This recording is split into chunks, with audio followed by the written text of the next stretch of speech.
7 hauts responsables de la FIFA qui ont été arrêtés par la police suisse sur demande de la justice américaine. Apparemment, il y a un problème sur la route du Tour. On est en train de nous dire qu'il y aurait une manifestation. Oui, regardez.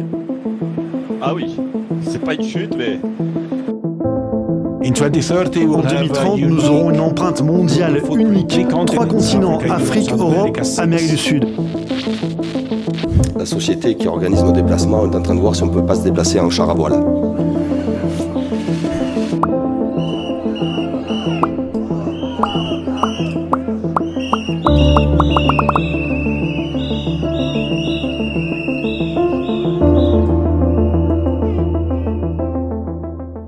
Neil Beecroft, expert en innovation et durabilité. Tu as fondé notamment Puraworka. Je suis allé faire un tour, c'est plutôt sympa. Tu as cofondé The Shift. C'est vraiment cet aspect qu'on va discuter ce soir.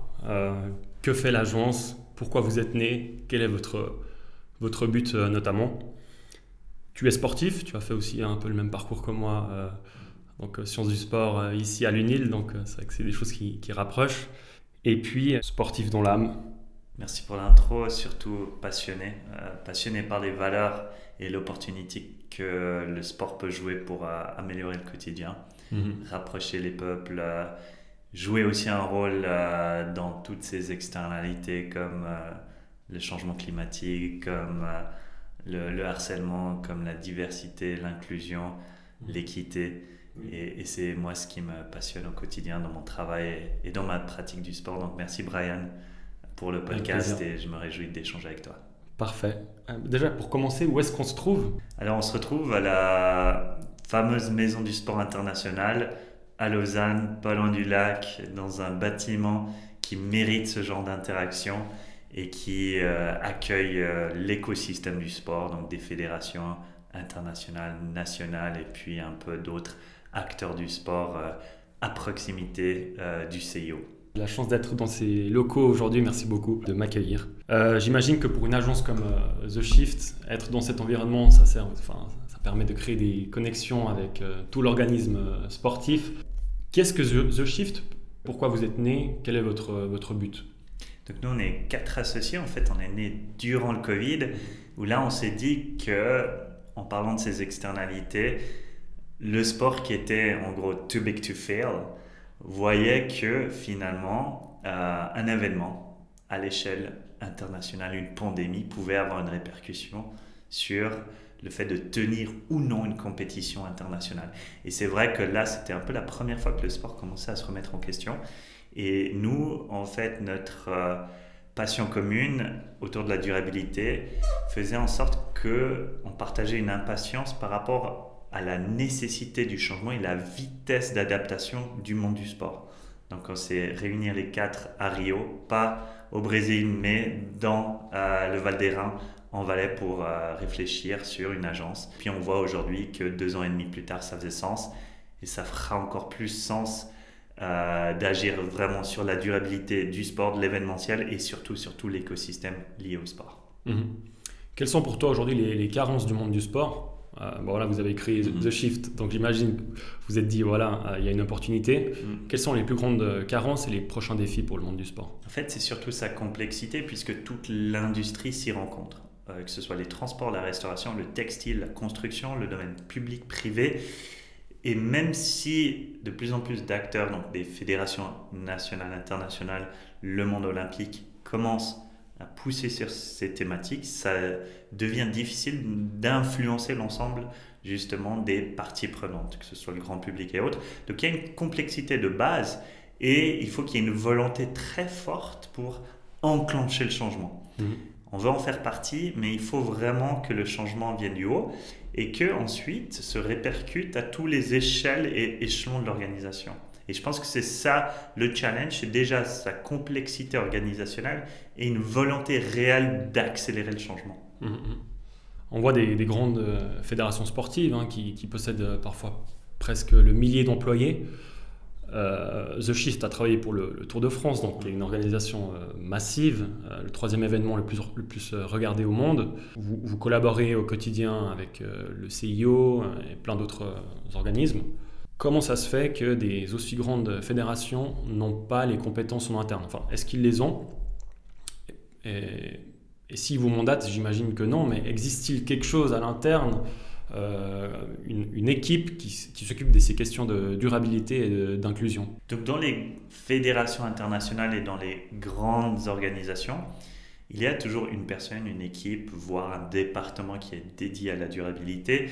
Notre avantage, en gros, en étant une start-up, une agence, c'est qu'on a un pied dedans et un pied dehors. Ça veut dire qu'on a une facilité, une rapidité d'agir et d'actionner qui n'est pas toujours aussi facile dans ces grandes organisations. Et on vient de ces grandes organisations. On a une raison pour laquelle on a quitté, on a gardé un pied dedans et un pied dehors. C'est justement cette agilité, cette rapidité d'action qui est beaucoup plus dure dans la conduite du changement dans ces événements et dans ces grandes organisations. Et c'est pour ça qu'on se sent plus fort avec un pied dehors, un pied dedans.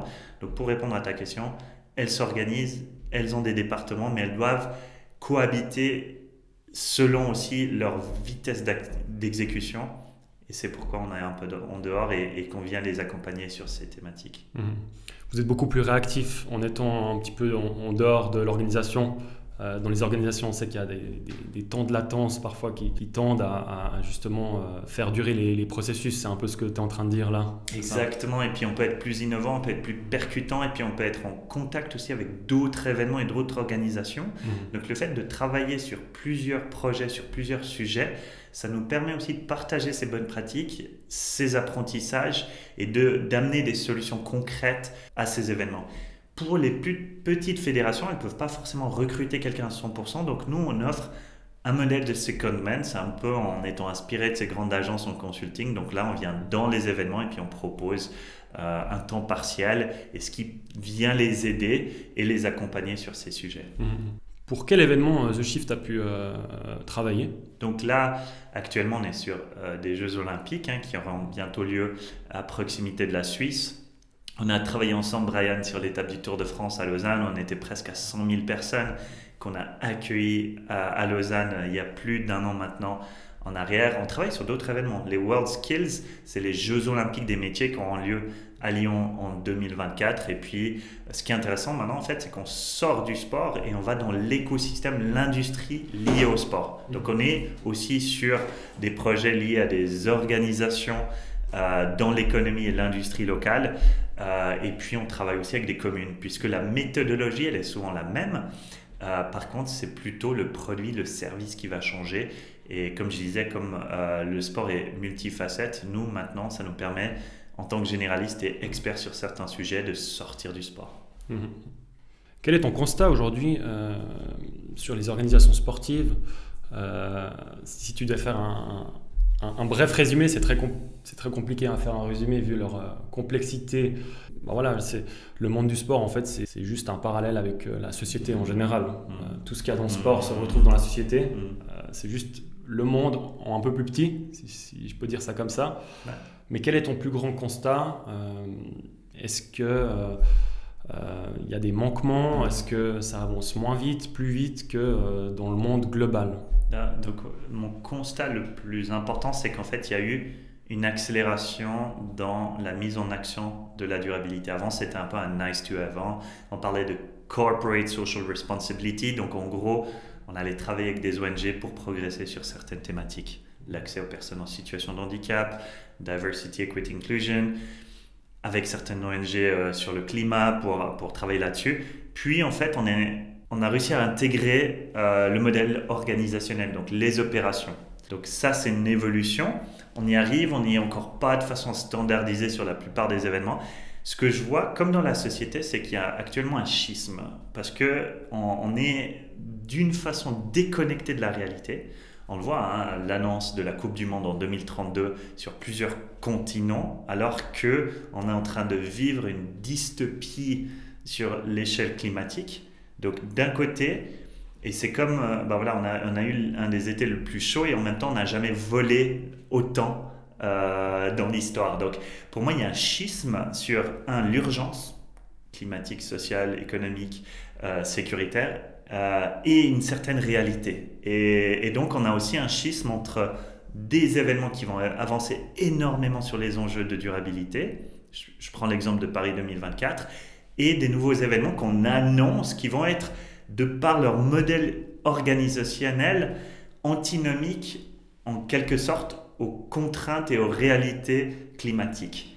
Et c'est là où je vois un énorme schisme, autant dans le niveau social, puisqu'on avance beaucoup au niveau des startups, de l'innovation, des clean tech, de la nourriture, aussi de mouvements sociaux, droits LGBT, donc on avance beaucoup.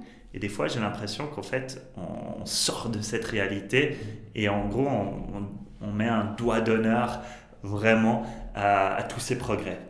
Et on fait un pas en arrière. Est-ce que tu penses que certains événements sportifs, à l'avenir, en prenant des décisions qui vont peut-être à l'encontre de ce que pense la population, pourraient être amenés à disparaître? On a vu le discours d'ouverture de la Coupe du Monde qui a fait beaucoup parler. On se rappelle qu'au Qatar, des milliers de personnes étaient décédées sur les chantiers. Il y a eu un discours très axé sur l'inclusion. Est-ce que c'était du greenwashing? Est-ce que c'était une façon de redorer un petit peu l'image de la FIFA?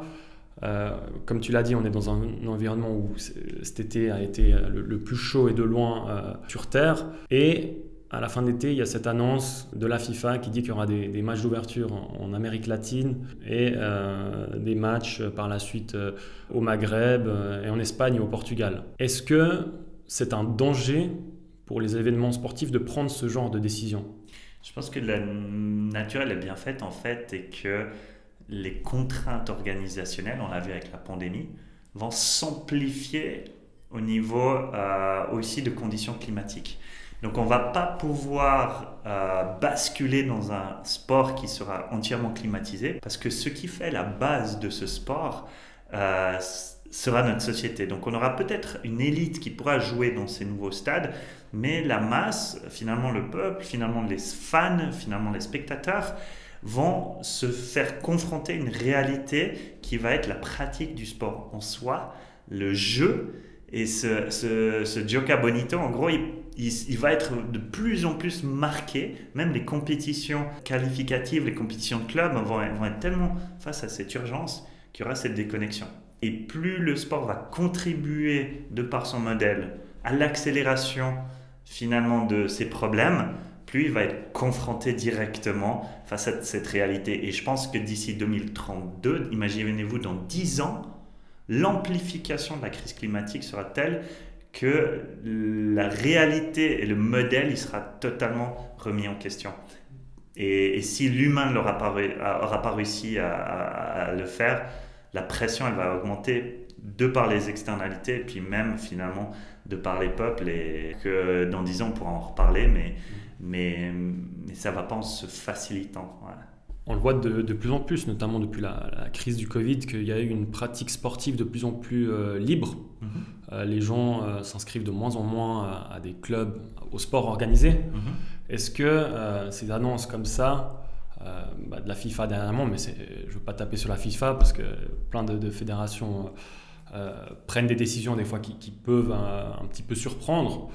Est-ce que ça participe aussi au fait que les gens voient le sport organisé comme juste du business et ils s'insèrent dans des pratiques un petit peu plus libres?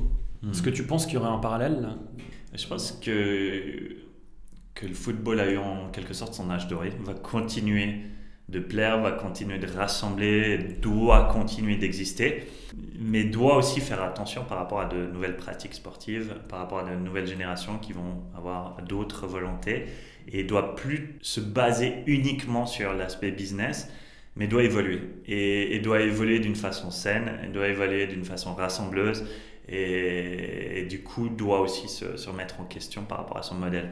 Et je pense qu'il y a une émergence en effet de nouveaux sports, de nouvelles disciplines, que ce soit digitales ou que ce soit de pratiques individuelles qu'on voit émerger. Je prends l'exemple des courses d'obstacles, je prends l'exemple d'autres sports qui peut-être vont pouvoir gratter, ou finalement pour moi le meilleur exemple c'est le football féminin qui devient de plus en plus agréable aussi à voir et qui rassemble des foules, qui donne d'autres valeurs, qui montre d'autres exemples, qui place la durabilité aussi au centre. Et pour moi, à titre personnel, je suis beaucoup plus intéressé par ce mouvement sportif que par le football masculin.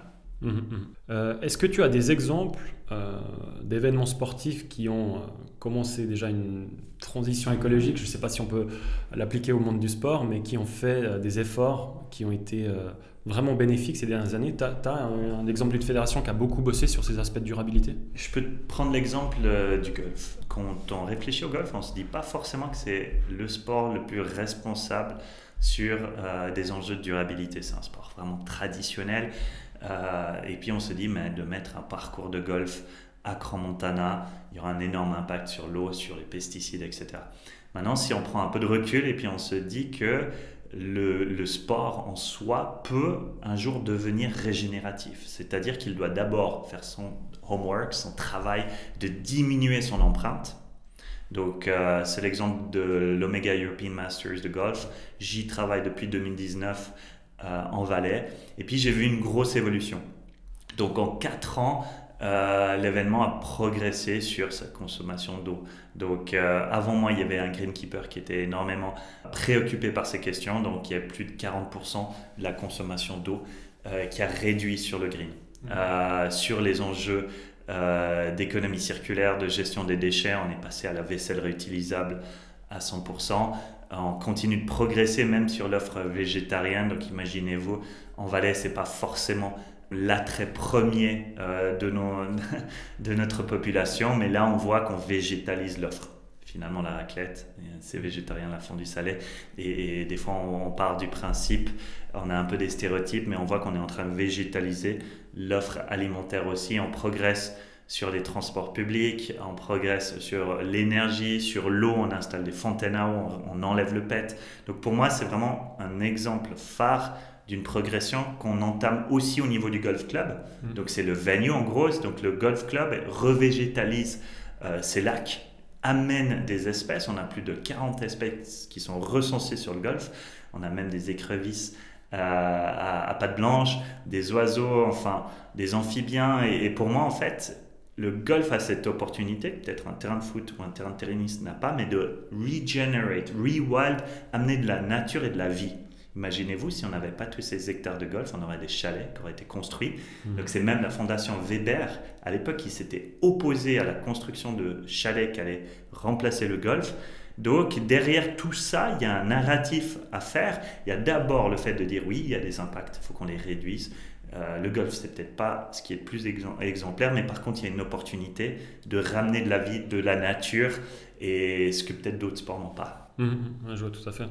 Donc là, c'est un superbe exemple avec le golf, qui est plutôt un sport élitiste, avec des valeurs très fortes. Est-ce que c'est plus difficile d'implémenter de nouvelles mesures, des mesures écologiques dans des sports à caractère très élitiste, avec des valeurs très ancrées, traditionnelles, j'ai envie de dire, et d'autres sports plus émergents où c'est plus simple de faire cette transition? Alors c'est une très bonne question. L'exemple le plus concret, c'est sur les transports. Donc le cas de Crans-Montana, il est assez particulier parce qu'il y a plus d'une quinzaine de routes pour y arriver.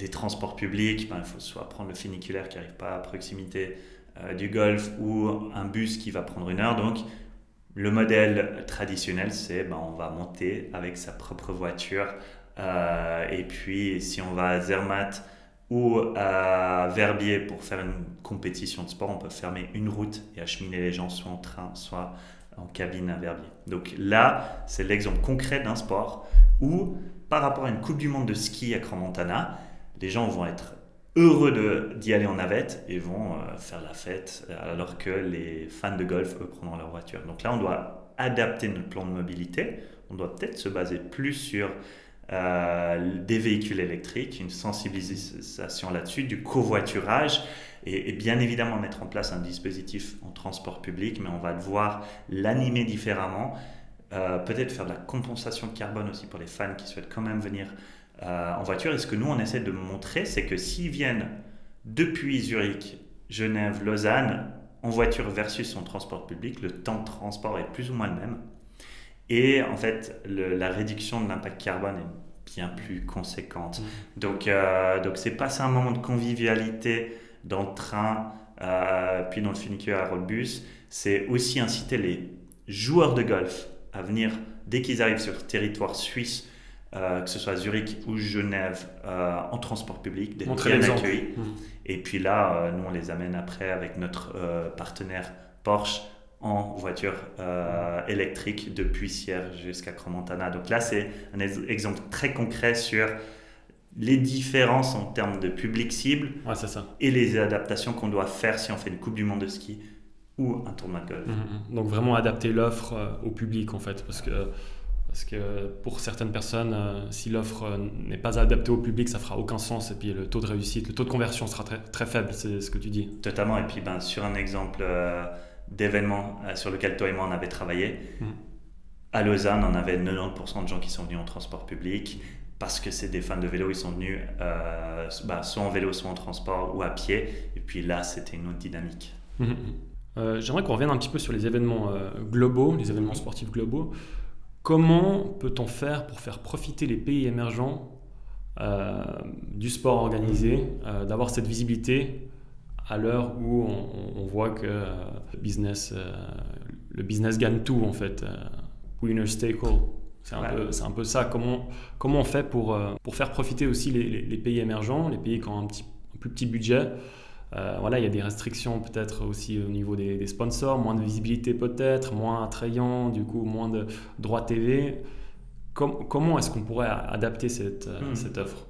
Donc c'est peut-être aller contre la volonté de toujours aller vers du gigantisme. On a toujours tendance à faire plus haut, plus grand, plus fort et tout ça. Et puis en gros, il y a une question comme la devise des Jeux Olympiques. Exact, Situs, Altus, Fortus. Et puis pour moi, des très bons exemples, c'est souvent sur l'Euro. L'Euro 2008 s'est dit, en fait, on va aller en Autriche et en Suisse. Et on va le faire à taille humaine. Ça veut dire qu'on ne va pas construire des stades qui ne pourront jamais être remplis par nos équipes de foot. Et on va essayer de faire quelque chose sur les transports publics entre les deux pays. Et puis, on va faire un événement qui va redevenir un petit peu plus sobre et plus petit en termes de modèle organisationnel. Rien n'empêche que l'événement d'après soit plus grand, mais en gros, on s'adapte. Pour moi, on devrait pouvoir et on devrait le faire sur des pays émergents. C'est de se dire, OK, on va dans tel ou tel pays. Pour moi, on devrait aller en Turquie. Et on se dit, on s'adapte aussi aux réalités. On est OK d'avoir des stades qui doivent être rénovés, d'avoir des infrastructures qui ne sont peut-être pas au top, mais pour moi, on devrait laisser la chance d'aller dans ces pays et puis s'adapter au contexte local. Donc avoir une vision globale et s'adapter localement, plutôt que de vouloir toujours faire plus et puis construire et finalement accroître en quelque sorte la taille, ce qui empêche les plus petits de pouvoir accueillir ce type d'événement. Tu parlais un petit peu d'héritage de ces événements. La Suisse, c'est un bon exemple. L'Euro 2008, puisqu'on a quand même rénové les stades, on ne les a pas agrandis. Les stades sont à taille humaine, comme tu disais avant. Puis ça permet de revitaliser un peu tout le contexte environnemental proche du stade avec d'autres offres qui restent après par la suite. Donc c'est vrai que ça c'est intéressant, avec des stades qui sont de plus en plus des smart stadiums, comme on dit. Les JO de 92 à Barcelone ont été l'exemple d'un héritage vraiment réussi, puisque ça a dynamisé la ville de Barcelone.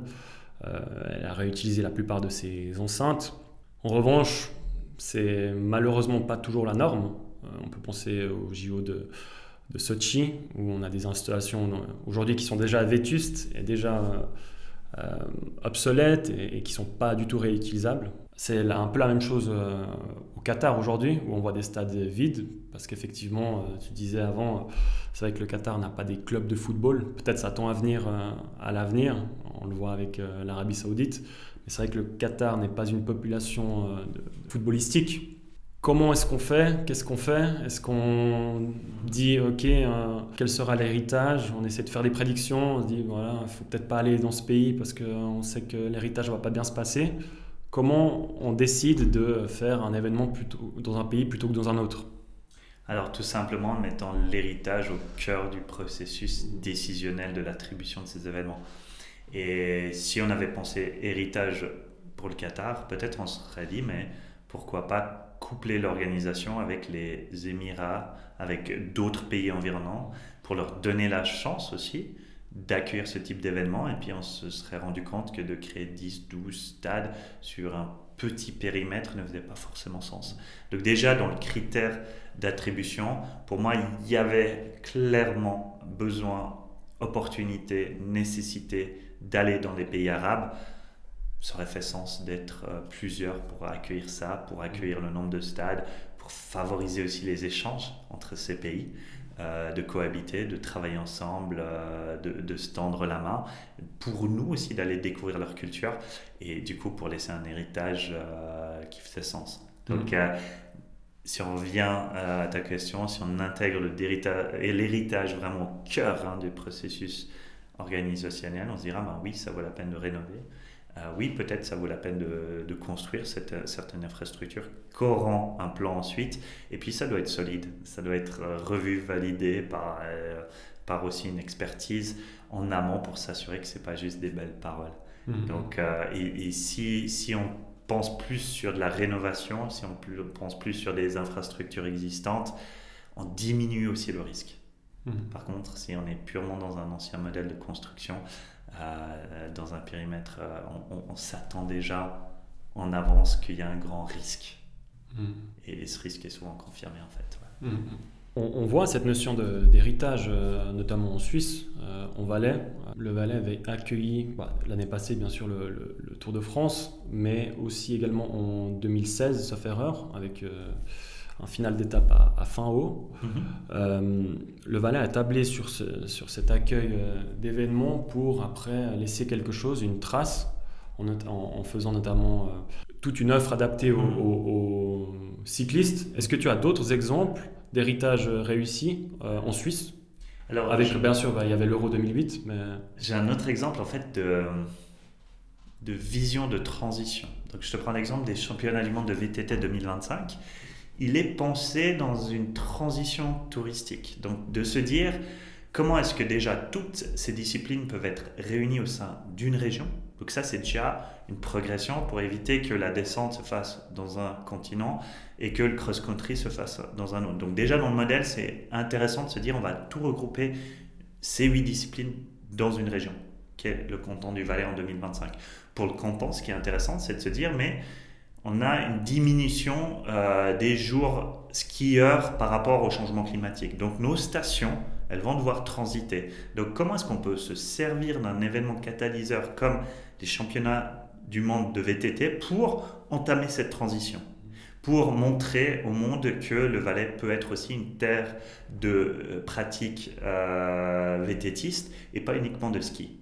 Et comment est-ce qu'on va aussi homologuer certains parcours pour pouvoir accueillir non seulement ces disciplines, mais aussi ces praticiens. Et donc pour moi, c'est vraiment intéressant de voir comment un modèle d'événement peut aussi être modèle de transition vers un tourisme 4-16 ans. Voilà. Je vois tout à fait. Sans avoir besoin de construire des infrastructures énormes, et c'est purement du passage d'un tourisme de construction à un tourisme d'exploitation. Et c'est peut-être comme ça que le sport devrait agir. Tout à fait.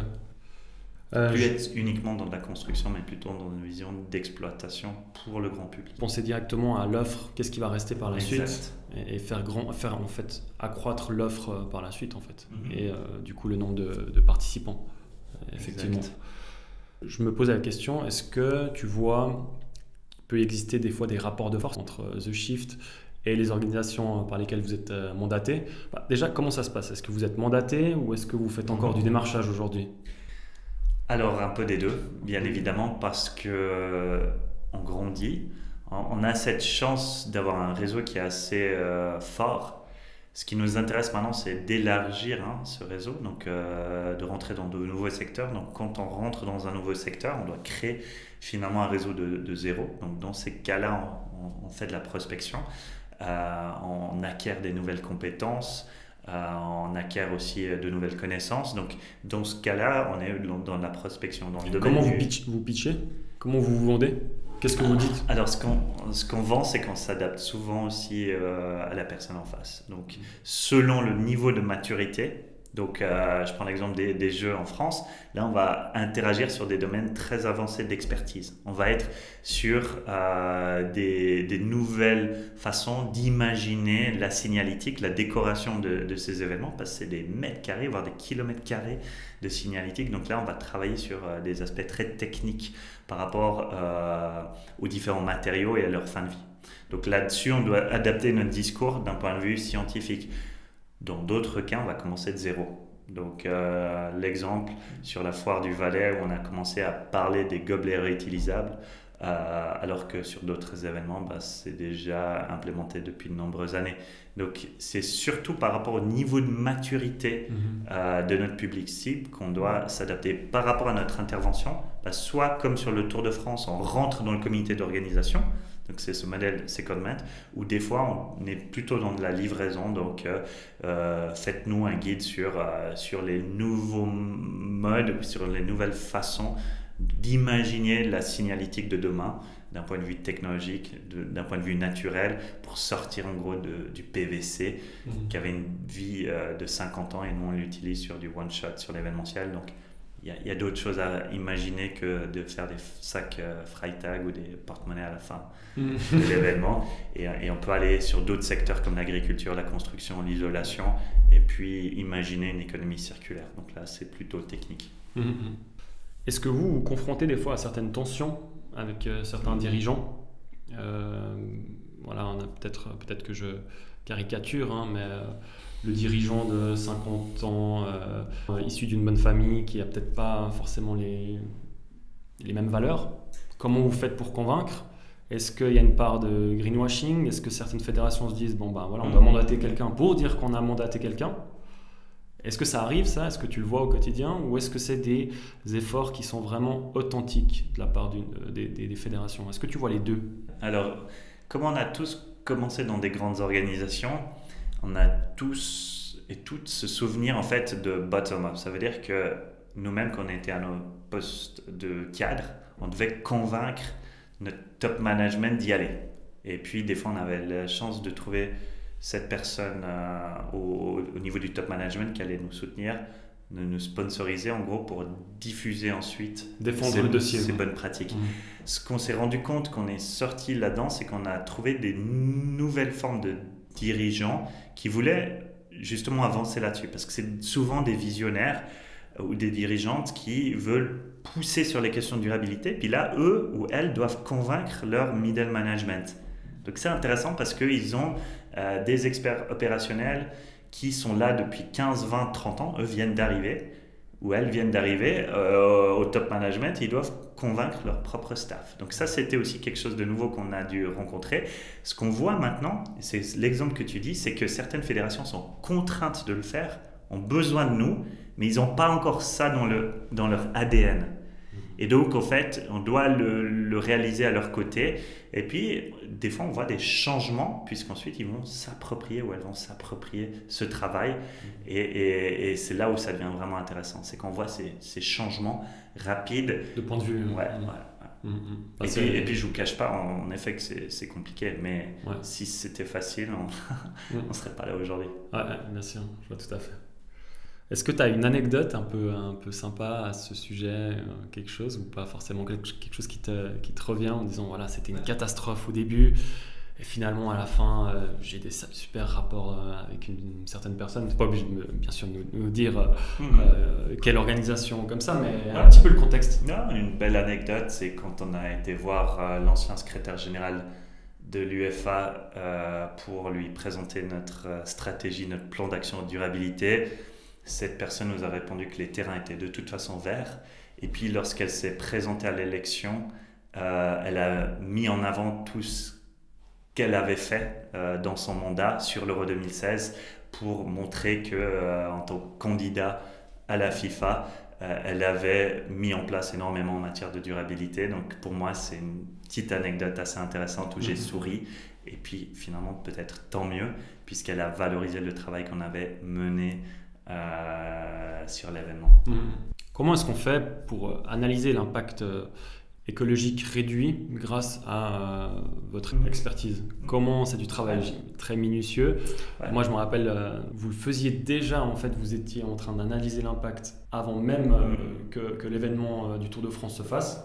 Et puis ça, c'est avec toute l'équipe. Chaque manager de chaque division devait le faire. Quels sont vos principaux outils exactement? Ouais, non, c'est une bonne question, Brian. En fait, pour nous, on va vraiment mettre la data au centre. Ça revient un peu sur cette impatience par rapport au degré de changement requis. Et aussi par rapport aux grandes questions de greenwashing. Pourquoi ? Parce que souvent, l'intention initiale de la durabilité, c'était du nice to have. Donc, on allait embellir un petit peu nos actions, on allait travailler peut-être avec des ONG, les payer pour une certaine façon pour qu'elles soient avec nous. Puis, on allait communiquer sur des grandes valeurs. Nous, on part du principe que la data, d'un point de vue opérationnel, est primordiale.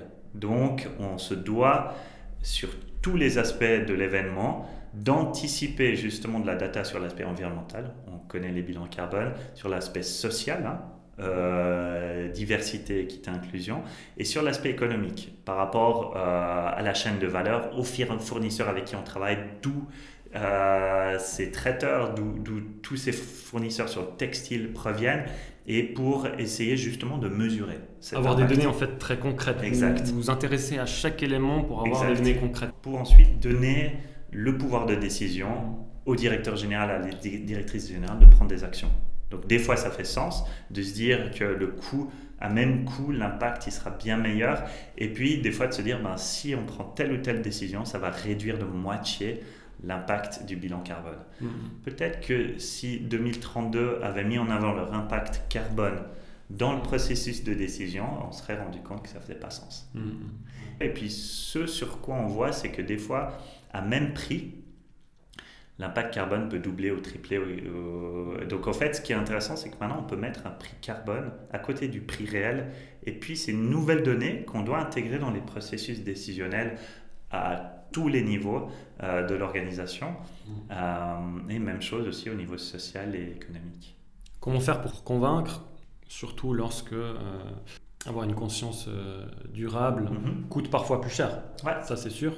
Comment on fait? On accepte de payer plus pour du durable? Alors, il faut argumenter en effet, et ce n'est pas toujours le cas, mais j'y reviendrai. Donc, il faut pouvoir argumenter sur l'investissement. Donc, on se dit, mieux vaut investir pour que telle ou telle matière, tel ou tel produit puisse être réutilisé par la suite. Donc, si on va prendre X mètres carrés de moquettes, qui seront jetables, bien évidemment, elles auront peut-être un coût plus bas. Par contre, si elles sont recyclables et réutilisées, peut-être ça va servir à d'autres événements. Et finalement, si on est la ville qui va financer tel ou tel événement, ce n'est pas juste le financement d'une étape de Tour de France, mais c'est le financement d'autres événements sur plusieurs années. En fait. Exactement. Et du coup, ces matières peuvent être réutilisés, ces meubles, etc., pourront être réutilisés sur d'autres événements. Donc, il faut amener une logique là derrière. Puis, ce qu'on peut amener surtout, c'est une économie d'échelle. Si on va vérifier aussi la consommation énergétique en eau, les réelles quantités nécessaires à l'événement, si on ne quantifie pas forcément l'ensemble de l'alimentation en amont, là, on peut économiser grandement, et puis peut-être on économise ici sur les quantités réelles nécessaires, où on est OK des fois d'être en rupture de stock. Ce qu'on économise là, on peut le réinvestir ailleurs. C'est un petit peu le même parallèle qu'on peut faire avec la santé. Des investissements peut-être massifs à la base, mais en fait, si on prend sur un instant T, une longue durée, en fait, les coûts étaient bénéfiques, quoi. Enfin, les coûts d'investissement. C'est ce qui manque actuellement au débat sur les caisses maladies, c'est qu'on parle beaucoup de coûts en bout de chaîne, mais peu de prévention en amont. Et plus on investit maintenant sur la santé, sur la pratique du sport, sur une alimentation saine, équilibrée, moins grande sera la facture à la fin. Même chose sur le changement climatique, moins grande sera la facture des catastrophes, etc., sur l'humain, etc. Mais on a souvent de la peine à penser moyen terme, long terme, alors que maintenant, en fait, on voit que le moyen terme, c'est demain. Et le long terme, c'est après-demain. Et du coup, les coûts sont déjà répercutés, s'accélèrent. Et donc, à nous aussi d'agir très fortement sur de la prévention et sur des investissements par rapport à l'humain et par rapport à la durabilité. Si je te dis innovation versus récession, qu'est-ce que tu peux me répondre? Alors, innover pour réduire son impact et donc aussi mettre un cap. Donc l'innovation, pour moi, elle devrait être filtrée par des questions éthiques et de durabilité et sociale. On ne peut plus avoir de l'innovation qui ne va pas être filtrée par ça. Par contre, la durabilité a besoin d'innovation pour évoluer. Donc, elle doit aller de pair. Actuellement, ce qu'on voit, c'est qu'on a une innovation qui n'est pas assez canalisée, qui n'est pas assez filtrée, et qui peut avoir des conséquences en fait néfastes. Donc, pour moi, elle doit aller de pair. Mais l'un ne peut pas aller sans l'autre. Je te dis ça parce que c'est vrai que c'est un petit peu la politique d'Emmanuel Macron. Lui pense que la transition écologique va se faire uniquement grâce à l'innovation, créer des technologies qui vont consommer moins. Mais est-ce qu'on ne devrait pas aussi renoncer parfois à certaines pratiques? Est-ce qu'on devrait consommer moins? Est-ce qu'on devrait moins prendre l'avion? Parce que c'est sûr que si on trouve une technologie qui va réduire les empreintes carbone par flotte d'avions, mais que l'inverse, on prend 2 fois plus l'avion, ça fait vraiment pas de sens. Est-ce que tu penses que ça doit être couplé? Quel est le poids des deux? Récession vs innovation? Comment on deal avec tout ça? Donc c'est ce fameux gigantisme qu'on a besoin de toujours plus. Est-ce qu'on a besoin de plus de compétition? Est-ce qu'on a besoin de plus d'équipes? Est-ce qu'on a besoin de plus grands stades? Ou est-ce qu'on ne peut pas dire à un moment donné, on est OK de fixer un certain modèle par rapport justement au territoire qui nous accueille, par rapport aux capacités locales. Donc on est OK d'avoir un certain niveau de confort aussi. Et c'est après aussi se poser la question par rapport à la vitesse. Est-ce qu'on a besoin de voyager entre les stades en avion? Est-ce qu'on est OK d'y aller en train? Par rapport à la Coupe du Monde de rugby, par rapport à d'autres événements où on est OK d'y aller en train. Donc c'est vraiment ces questions qu'on doit se poser. C'est ce qu'on a besoin de toujours plus. Est-ce qu'on est OK avec un certain niveau de confort? Est-ce qu'on peut faire aussi différemment? Donc plutôt que d'innover, accélérer sans cesse, est-ce qu'on est OK de freiner, de mettre des caps et par contre d'innover pour éviter de répliquer certaines erreurs? Innover dans la transition énergétique, innover dans l'alimentation, et là par contre on se doit d'accélérer. Et du coup c'est vraiment c'est de se dire où est-ce qu'on est OK avec un certain niveau de confort et où par contre on doit accélérer pour sortir du fossile, pour avoir une alimentation plus saine, pour diminuer le sucre, pour faire plus de sport mais pas forcément plus d'impact. D'accord. On a discuté pas mal ce soir, mais si tu pouvais résumer notre entretien en une phrase. Ouais, le sport fait face et fera face de plus en plus à une grande remise en question par rapport à certaines urgences.